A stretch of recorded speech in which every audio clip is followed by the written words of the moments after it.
Good evening, everybody. Uneducated Economist here. So I'm going to do one more video before I head off to Texas. We're going down to the Rebel Capitalist live event. We're taking off tomorrow morning.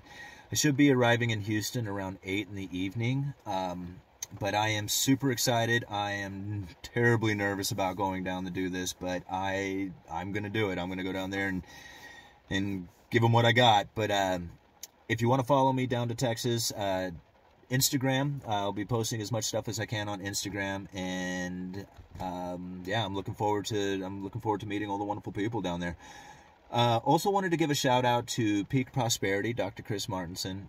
He also has a seminar at the end of the month that our man George Gammon is going to be at, and I just wanted to kind of give them a shout out, let everybody know that that the seminar is going to be taking place. I'm not getting paid to say it. They did offer me an affiliate link to get paid for, all the traffic that goes there. I'm just doing it because I really appreciate what Dr. Chris Martinson has done as far as all the work that he has done, throughout all the years. It was his crash course video series that was really instrumental in getting me to start studying and researching into macroeconomics. So I really have to thank him for the crash course series, and to give him a shout out, I feel is totally appropriate for him. So like I said, I'm not getting paid or anything for that. That's totally just, for him and saying thank you. But let's talk a little bit about, some people ask me why it is that I just don't feel that the Federal Reserve's monetary policy and money printing is causing the price inflation that we're experiencing. And I don't think I ever said that it's not the money printing that's causing inflation. I'm pretty sure that I said that it's not only that, but in the supply chain as well. Because you can go and say, look at all the money printing and look at the price increases. Boom, there you go. Don't need to look any further. Then you're missing out on a huge section of the economy that is causing these prices to go up, and that's the supply chain breakdown. Now, I work retail for a living, okay? I work at a hardware store. We have what they call A items. These are the items that you roll over every week, right? This is stuff that you're bringing in constantly because people are coming in looking for it. When you had, prior to the pandemic, you would have 95 to 98% of these A items come in when you ordered them. Now, it's like 16%. So there is a huge breakdown in the availability of items. And when you take the consideration of what is coming in and how much demand there is for what is left, what is going to happen to the price? It's going to go up, right? Just like anything out there, if you limit the amount of availability, the prices are going to continue to go up. Now, look at cars. Look at houses. Look at anything that has a limited amount of availability to it, and the prices are just going to go through the roof. I look at 15-pound felt. Hasn't changed the price.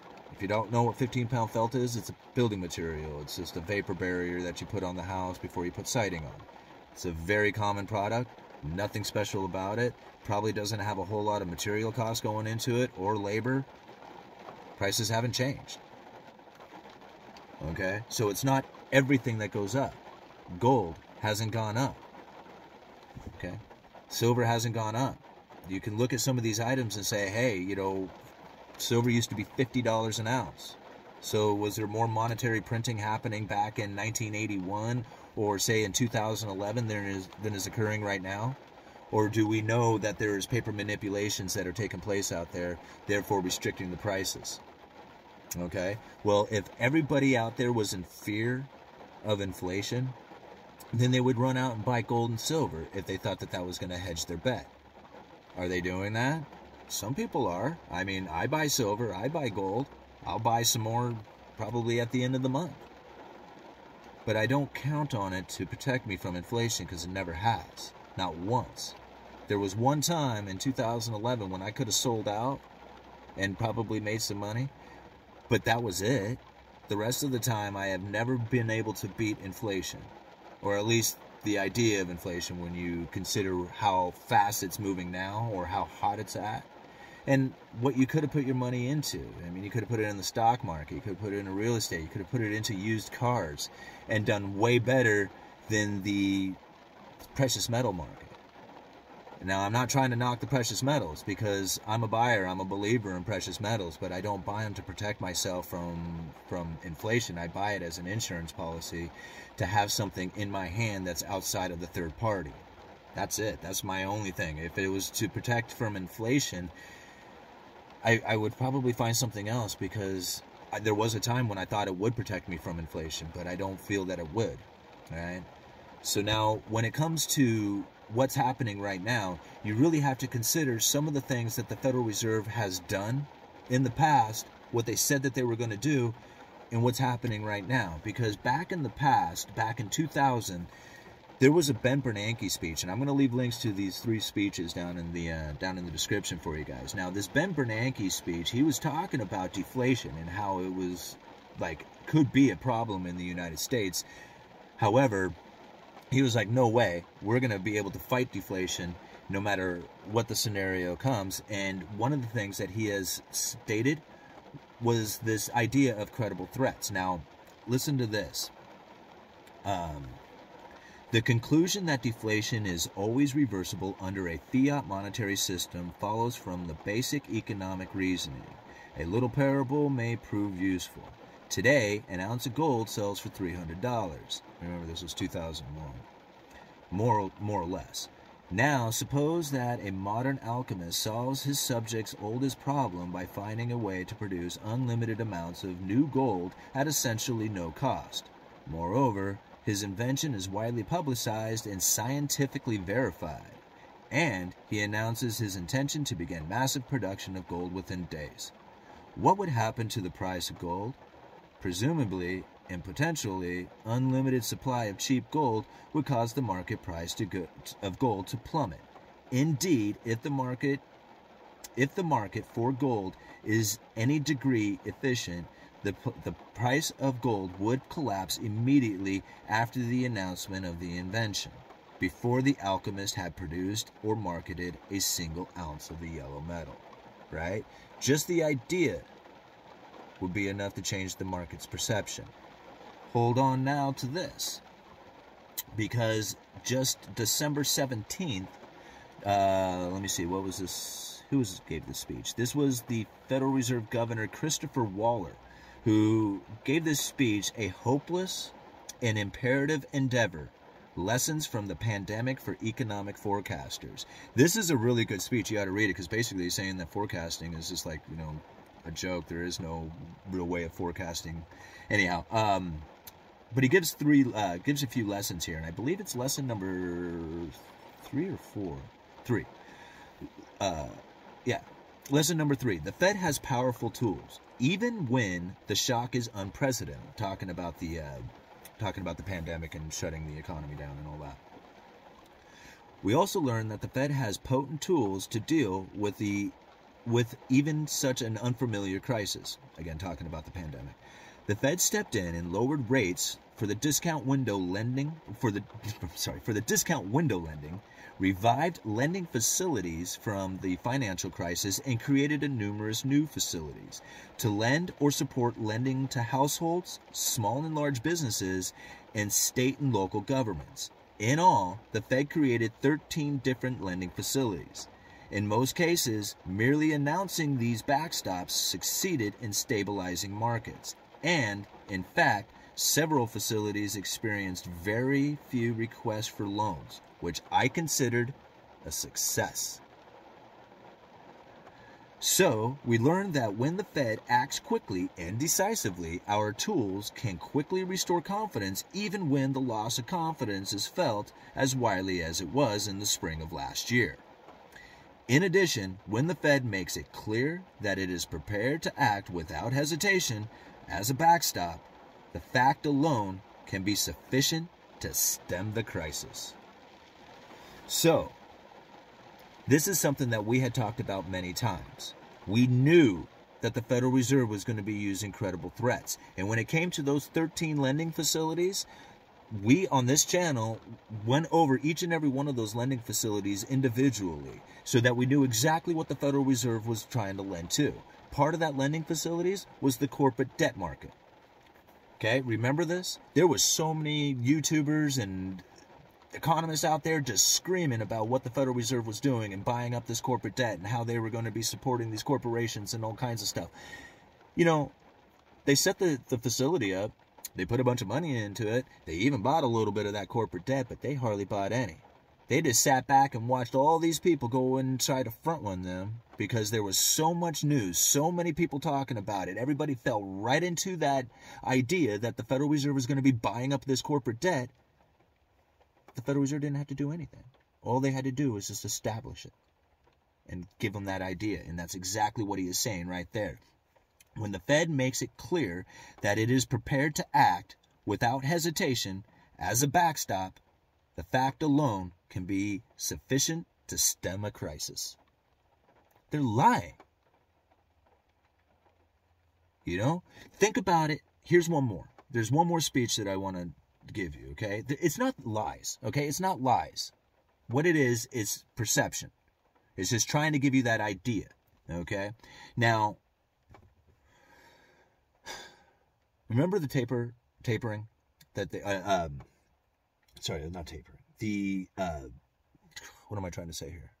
Autopilot, right? When the Federal Reserve was raising the interest rates back in like 2017 into 18, remember the autopilot that they were going on, where they were going to raise these interest rates, and people said that they're going to screw the economy up, and then they did. Like, they raised interest rates up, and then all of a sudden, like, you know, lending started kind of freezing up, and nobody wanted to, like, you know, the economy started to turn. I mean, a lot of people were talking about it. Even, like, I mean, you know, everybody said that they reversed course, but they didn't really reverse course. They stopped, and which is a difference, because if they had reversed course, then their plan wouldn't have gone through quite as well. Because I don't know if you remember what happened right about that same time that they stopped raising the Fed funds rate. If that's confusing, okay. I don't know if you guys know. I guess I should talk about the Fed funds rate just briefly. So Fed funds rate, this is like the target rate that the Federal Reserve uses for the overnight lending rate between banks. So just very simply, it's kind of like the base of where interest rates are going to go. So if the Fed funds rate starts to go up, then all interest rates, like between the banks that they lend to each other, starts to go up, and then like all the rest of the lending out there that goes to houses, cars, credit cards, whatever, that starts to increase as well. So like the Fed funds rate is kind of like the target rate for the overnight lending. That's kind of like the base where it starts from. I'm going to leave it at that. It's a little confusing. That's probably not exactly right. I probably oversimplified that a little bit, but at least it gives you an idea of what the Fed funds rate is. So that Fed funds rate, that's like the target rate. And when you had like this lending, when you had like this, what am I trying to say? The autopilot taking place, they were raising that Fed funds rate like a quarter point every quarter. When they stopped raising that rate, do you remember Donald Trump coming out and screaming at Jerome Powell, saying that he wanted to fire him because he wasn't lowering the rates faster, that he didn't take the rates negative, that the Federal Reserve should be printing money? Do you remember all this taking place right at the same time? Okay, listen to this. This is a speech from John Williams talking about how to deal with, what is the title of this one? Monetary Policy Strategy for a Low Neutral Interest Rate World. Now, this was given in November of 2018. And there is a section in this part of this, or in the speech, where it is like incredibly telling when you think about what was happening right there at 2018 when those where the Federal Reserve stopped raising the interest rates, and all of a sudden the administration is coming out screaming at Jerome Powell to lower interest rates. Listen to this. Let me see. Oh, where is it? Oh, gosh. Why didn't I have this all queued up already? Sorry, guys. Hold on. Just bear with me for a moment.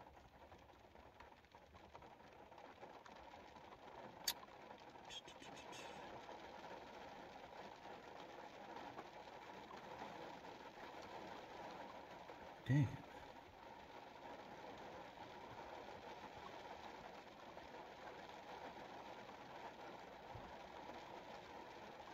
Okay. Thanks for hanging out with me for just a moment there. I found it here. Okay, it's cool. It goes like this. Today we face an altogether different set of problems stemming from a very low neutral interest rate, that is, the short-term real interest rates consistent with an economy operating at its potential alongside a low and stable inflation. Ironically, the problem we need to solve these days is the risk of inflation that is persistently too low rather than too high.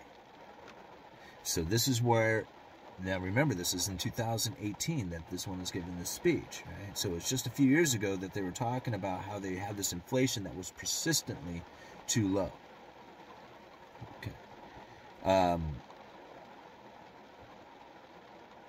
When the recession hits, central banks may not be able to reduce interest rates well below the neutral level to stimulate the economy, as warranted because of the effective lower bound on nominal interest rates. So you think about that. That's where, like, when they started dropping interest rates and they cannot go any further. The Federal Reserve was trying to get more ammo. They were trying to raise those interest rates up so when the next recession came in that they could drop interest rates down. Typically, they would want to lower interest rates around 5%. This would get people out there borrowing money to buy houses, cars, to go on vacation. This is how they stimulated the economy. But with the interest rates, with the federal funds rates as low as they were, trying to drop the interest rates down was just, they knew that it was going to be a problem. Let me see here. So,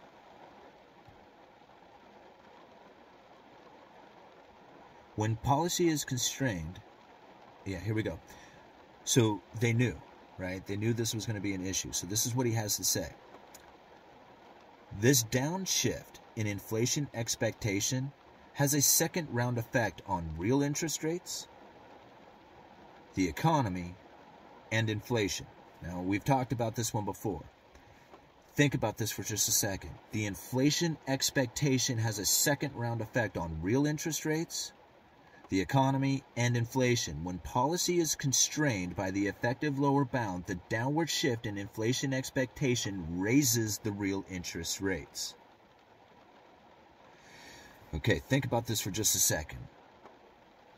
If the inflation expectation is low, it raises the real interest rates. So if you're an investor who's going to get 2% on an investment and inflation is running 1%, your real interest rate is 1%. If you can lower the inflation expectation, you can raise the real interest rates. There's no inflation. The Fed should be printing money. Remember this?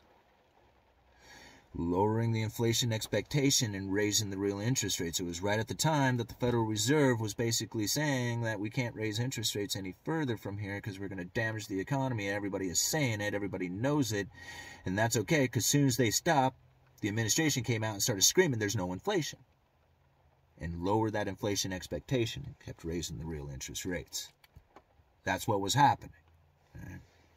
Now, when policy is constrained by the effective lower bound, the downward shift in inflation expectation raises the real interest rates, further diminishing the degree of monetary stimulus, making the downturn worse and reducing inflation even more.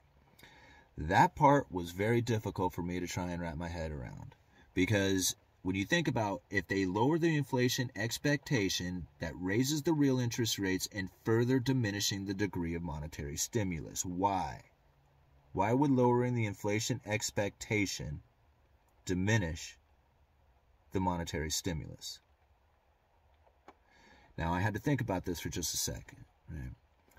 If I have inflation running at 9%, but I bought a house at 3%, you see what's happened here? The degree of monetary stimulus during a time of inflation, expectation running hot, will get people to start taking out loans to push it out there, right? To push that inflation expectation, to get the monetary stimulus, to get people to start moving out there, right? So now you think about what it is that's happening with the Federal Reserve, right? Because if Donald Trump and his administration, during a time when the Federal Reserve couldn't raise interest rates anymore, was screaming that there's no inflation, raising the real interest rates, what is it that's happening right now amongst the media with the Federal Reserve? What are they saying?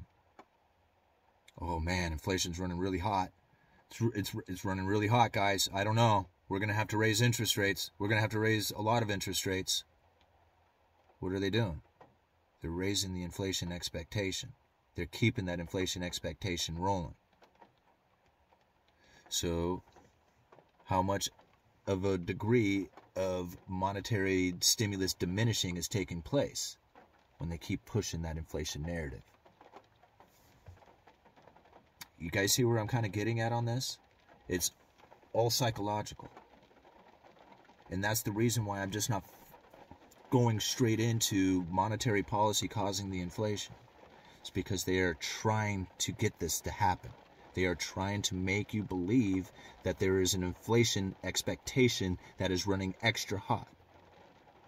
Because they are trying to increase the degree of monetary stimulus.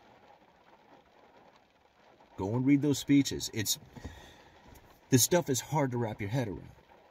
But you think about it. Ben Bernanke said that they were going to use credible threats to deal with their monetary policies to try and keep deflation from taking hold. Just recently, Waller had a speech where he says, thank you for the credible threats because they totally worked. And Williams, in his speech, was talking about the inflation expectation and how lowering the inflation expectation lowers or diminishes the degree of monetary stimulus. So raising the expectation would increase the degree of monetary stimulus. All right. I don't know if I explained all that correctly. I did my best. I'll try and do it again if it didn't work. Uneducated Economist. You guys let me know. Follow me on Instagram.